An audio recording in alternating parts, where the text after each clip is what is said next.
Hi, this side with Bansal. I'm an author and a life coach in the art of conscious living. I've made myself available here with just one simple intention to spread the right awareness about the phenomena of life, what people call as manifestation. Here's my assurance to you, whatever I will be sharing through these videos, it's going to be completely faithful to the original intention of Neville Goddard, and it will be coming straight from my own experience. So in this particular video, I would like to take you into a mystery which is so simple that it is actually missed by most of us. And yet it is so profound that once you see it, your entire life must change. And if you will listen it carefully, not just as one who's just gathering information, no, but as one who's willing to experience this truth, then what I share with you in this video will not remain a theory in your life. It will become a practice, and practice will become power. I will speak to you about state, not your job, not your circumstances, not your bank balance, your relationship, or your past, but the state from which all these things flow. Neville Goddard said, because a man does not attract what he wants, he expresses what he is conscious of being. And what you are conscious of being, Neville Goddard called it as a state. So what is a state? It is one of the most confusing questions, which is all the time is asked of me. Neville was ahead of his time. So whenever I am taking any kind of a meeting, when people are coming to me to learn about manifestation, the very first question they ask is, what is a state? How can I experience? How can I grasp this concept of state? So let me say this very simply, because the truth about state does not need complexity. A state is not something mysterious or abstract, which people consider it to be. A state is simply a way of being. It is the position you are living from, moment to moment, often without realizing it. So when we say a state is a way of being, what I mean by that, it is how you experience yourself in the world, and that is a state. It is how you relate to life, to the people, to the circumstances of your life. It is not what happens to you, but who you are being while things happen, and that is a state. State is both mental and emotional, but it is deeper than passing thoughts or temporary emotions. It is the background posture of our own mind. It is just a way of being. It is the emotional climate in which you actually live. It is the inner atmosphere of your mind that feels completely natural to you. So you must have seen some people live in the atmosphere of ease. Some live in tension. Some live in some kind of expectation, ever-growing expectation. Some live in resignation. Each of these are just a simple different type of states. And at its core, a state is an assumption you are living from. Not an assumption that you repeat deliberately, but an assumption you have quietly accepted as a true about yourself and about life. So an assumption is like, this is how life is for me. This is how people treat me. Or maybe this is how I can expect from life. These are the assumptions which we actually rarely question. We try to build our assumptions like, I want a car, I have a car. I want a big home, I have a home. These are very superficial, but to actually change your life, you have assumptions like, this is how life is actually for me. So you need to work upon assumptions like these. A state is not something that you enter only during meditation or imagination. It is not something that you visit once in a while and then leave. State is something which you occupy continuously. Just as you occupy a physical room in which you are sitting right now and you're listening to this. You occupy a psychological and emotional position in your life. And from that position, you think, you feel, you choose, and you react. Right now, right in this exact moment, as you're listening to me, you are in a state. You may be in a state of someone who's trying to understand manifestation. You may be in a state of someone who hopes that life will finally change. You may be in a state of doubt, questioning whether this manifestation really works or not. Whatever it is, you are in a state right now. And this is really important to understand. You are never without a state. You're not sometimes in a state and maybe sometimes outside of it. No, you are never without a state. You're always occupying one state or another. The only difference is whether you are conscious of it or not. Most people live in a state unconsciously, which we have been doing till now, maybe before we came across Neville Goddard. And then usually we wonder why life keeps on repeating itself. Why am I following the same loop of life? So Neville Goddard expresses this truth particularly in a very clear way. He simply said, infinite state exists, but man occupies only one at a time. So this means every possible version of life already exists as a state, but whether we are in it or not, that makes it a different. A state is your attitude towards life. If I have to tell you in one simple line, a state is your attitude towards life. It is the inner posture from which you meet everything that happens to you. It is not what life does to you. It is how you stand inside of life, in your own mind. So you must have, let me give an example just to make you explain this particular fact about state. That state is an attitude towards life. So you must have noticed this particular thing, the fact which I'm about to share, maybe in your friend circle, in your relationships, maybe in your other friends, maybe teachers, mentors, all the people around you. There are some people who complain about life constantly. You must have met someone like this. They're always complaining about life. No matter how much their life improves, they still find something to complain about. A better job comes in their life and they still complain about the pressure. More money comes and they complain about responsibility. A relationship comes, they complain about their expectations of their partner. Their life changes, but they do not. And you know why? Because they're living from a state of complaining. They're living from a complaining state. So, and you must have met another kind of a person. There's the second kind of a person. They are so-called happy-go-lucky person. They're always lucky and they're always happy about life.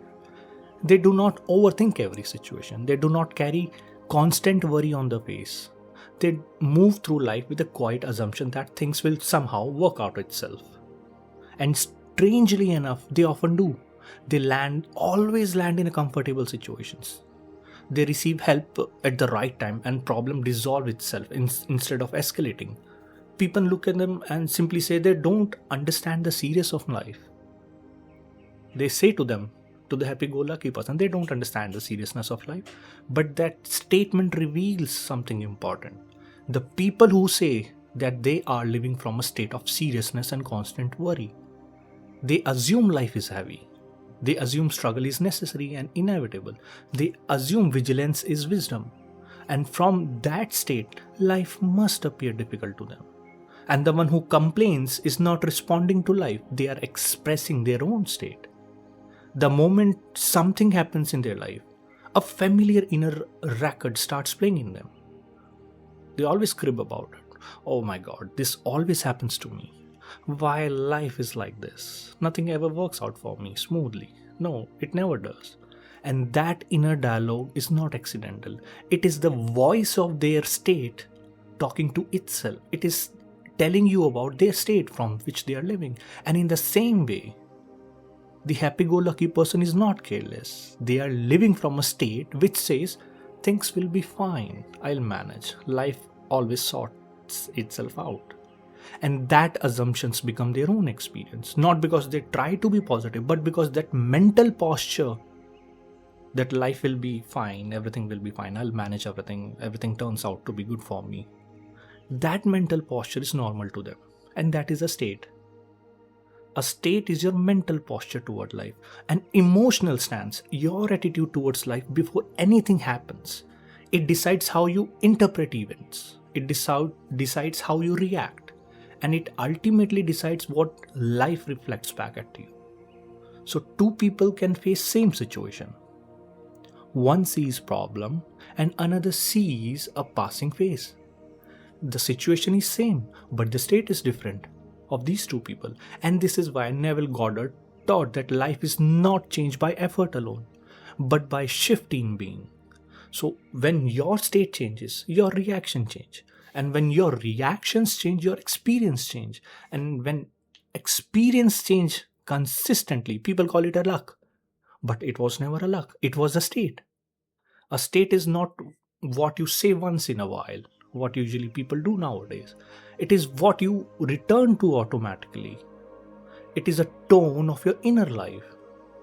And you must change that tone. And life must answer differently, because life is not responding to your words. It is responding to your attitude of being. And that is what a state truly is. And that is the real definition of state, is your mental attitude towards life, your mental emotional posture towards life. And what I have seen, this is a point of realization which I believe everyone should have in this life, so that they are finally able to change their state. And before this part, which I'm going to speak about, if you try to change your state, it might be somewhat difficult for you, because one need to understand what is a state. And usually our human mind, our rational, logical mind, always struggles with the idea of state.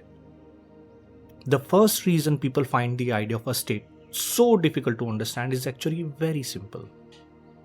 You see, from childhood we are trained to think in the term of events, not being. We always define things in terms of event, not what our inside being is. We are taught to observe what happens on the outside and treat that as a cause of everything that follows. The mind is conditioned to ask a question like this, like what happened? If something bad happens to your friend, you simply say what happened? What did they do wrong, or what went wrong? These questions feels absolutely logical and responsible and practical. They keep our attention fixed on situations, people and circumstances, these kind of a question. But they never ask the deeper question of where these events are arising from. What is the source of these events? We talk about events, but not the source. And that source is I am. And that is your awareness of being. So Neville Goddard asks a very completely different question. And he was so much ahead of his time. So instead of asking what happened, he simply asks, from what state did this happen? This question feels unfamiliar because it shifts responsibility away from the outer world and it places it within the consciousness. Whose consciousness? My consciousness. And that is I am. It asks us to look not at the event, but the position of being from which these events eventually naturally emerge. At first, if you see it carefully, this feels completely unnatural to mind. If somebody asked you, and if you simply say like, I met an accident, and instead of asking like, are you fine? What happened? They simply ask this particular question. From which state you are asking this question? It completely feels unnatural, not because it is untrue, but because it is unfamiliar. The mind is comfortable assigning causes to the visible things, and this was the main teaching of Neville. If a person wants to blame, maybe a person to be blamed, a situation to be fixed, or a stroke of bad luck to be explained everything, it feels safer to believe that life happens to us, rather it happens from us. Looking at the state, which requires looking at the identity of ourselves, and that is I am.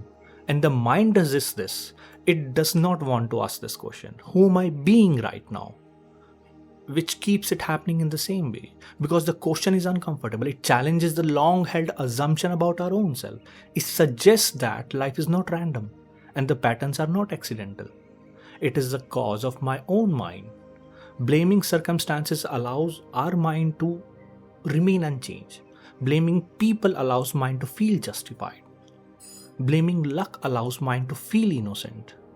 But none of these require inner observation. Understanding state, the concept of state, requires something very different. It requires you of your own self-honesty without self-condemnation. It requires noticing the posture of consciousness, the consciousness you are living from, and without judging it. And this is why the idea of state is often misunderstood. People hear it intellectually. They'll hear it, they say it, but they do not experience it. They keep looking at the causes in the world, while Neville points them back to the inner position, what makes the world appear as it does. So once you understand this particular concept and shift, something profound happens. You stop asking why this always happens to me. You simply begin asking, from what state am I living that this completely feels normal? From what state am I living? And that question alone begins to dissolve your older patterns because you're observing yourself. The mind struggles with the idea of a state because it is trained to see effects, not causes. But once you see that state is a cause, everything loses their power to confuse you. And life begins, instead of feeling mysterious and unfair to, it begins to feel intelligible and changeable. Now one of the most important question which comes, how to change a state? I could tell you can just visualize at the night. You can affirm, you can write, you can imagine. But let me go beyond that. The very first step in changing any state is the honesty with yourself. Not the surface honesty. Please bear with me in this part, because once you get this, you cannot unlearn it. Not the surface honesty I'm talking about, not the kind where you explain or justify your life, but a quiet and inward honesty where you are willing to see your true attitude towards life. Can you actually do it? Can you see yourself? Can you be conscious of yourself? Like right now, from which state I was living till now? Can you do it? But it must be done with honesty. And it should be very critical to yourself. Do not judge yourself, but be honest to yourself. Most people want to change. That is absolutely fine. But very few want to observe themselves without filters. And without this self-observation, no state can truly change. One of the most difficult truths to accept is this. And even Neville Goddard, in one of his famous lecture, I am not reminded of that particular name of that lecture, he simply said, human beings are often becoming attached to sadness, struggle and difficulty. We love it. Human beings often become attached to sadness, struggle and difficulty. We love it. Not because they enjoy the pain, but because pain feels familiar. And what feels familiar begins to feel safe. A state, even if it is an uncomfortable one, can become a kind of a home to us. And you may have noticed this particular fact, what Neville told us, in people who are actually suffering. You meet them, they'll say they want to escape their situation. Their life is bad, the situation is getting worse, they want to escape it. They say they want a better life, but when you listen them very closely and carefully, you will hear something else. They'll speak of their sufferings with conviction. They will describe it in so much details. They repeat the same story every time you meet them. Time passes, yet nothing changes to them. It is not because life is cruel. It is because they are deeply identified with the state in which they are living. So we humans have inclination towards the sadness, struggle and difficulty, just because we are familiar with it. And what we are familiar with actually becomes our home, and that is our state. They are not simply in suffering. They are in love with the familiarity of it. They are not simply in suffering. They are in love with the familiarity of it. Their inner identity has wrapped itself around the story of struggle, and unconsciously, whether they know it or not, they protect that story. And because without it, they would not know who they are. And this is how powerful states are. We as human beings have a strong inclination towards what is negative. Bad news spreads faster than good news. Fear feels more convincing than hope. Doubt feels more logical than faith. And without realizing it, we build ourselves on these tendencies. And that too is a state. To see this clearly, imagine two people. One comes from an optimistic background, perhaps a business family, where effort and possibility are normal. Absolutely fine. And other dreams of starting a business but is deeply skeptical person. There are two people who's from the very optimistic background, and another one is deeply skeptical. They both want to start a business. And you ask the skeptical person what they want. They'll say, I want to build a big business, definitely. I want to be an entrepreneur or something like it. And if you stop there, they will continue speaking without being asked. They'll explain you, like, I want to start a business. And they'll explain you right after that why market is so bad, why business is risky, why people fail, why timing is wrong. They negate their own dreams while describing it. All you have asked is like, what is your dream? They should have stopped. I have a dream of becoming an entrepreneur, but they'll continue ahead. Why that is not possible? Now ask the same question with the optimistic person. They speak about the same dream. I want to become an entrepreneur, maybe a business. They may acknowledge challenges, but not with fear. Their focus is not on why it cannot work, but how it can work. The dream is same. The intelligence may be the same, but the state is different, and state determines the outcome. And this pattern appears everywhere in life. We have seen teenagers becoming millionaires through the idea that did not exist a decade ago. I was going through the news. 13-year-old kid playing Roblox becoming a millionaire. We have seen startup rising from nothing and earning millions on the very first year. We have seen people born into extreme poverty reach the highest possible position in the society. These are not miracles. These are the example of different state. Yet our mind does very something strange. Something completely strange. It ignores these positive examples. It focuses instead on failure, on the collapse, on the corruption, on what is wrong with the world and the society, and slowly, unconsciously, we construct our inner life around these narratives. And this is how a state forms, very quietly and invisibly. So Neville Goddard showed us something very radical and freeing. He said, know exactly what you want and go towards it in the consciousness. Because the world is a world of shadows. The real substance is within. Life is abundant by nature, but a man dwells on lack. Then wonder why my dreams die. And at some point in your life, if you're truly honest with yourself, you must come to an important conclusion. Optimism is not naive. It is intelligent, because everything is available, because consciousness is the source, because nothing is denied except by the assumption. And this is what Neville meant when he said the world is yours. It is yours to take. Everything is abundant, but we have a negative inclination towards the bad news, towards how society is ruined, towards lack. And to change your state, you must become an observer of your own stance towards life. What do you think about yourself? What do you think about life in general? But you have to sit together with yourself, with your own I amness, not with your word, not with your desire, but with your attitude. So ask yourself tonight, how do I really expect life to treat me?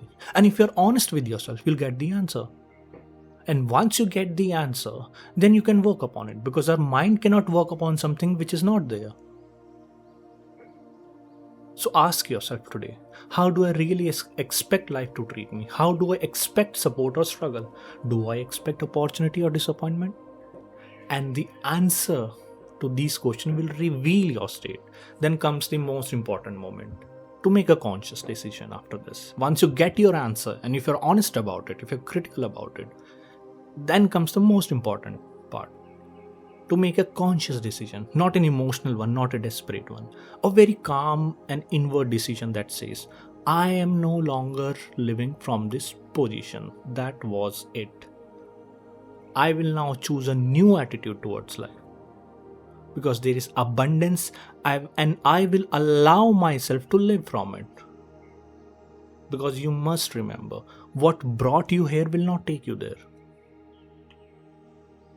Your old mental patterns have served their purposes till now, right in this moment.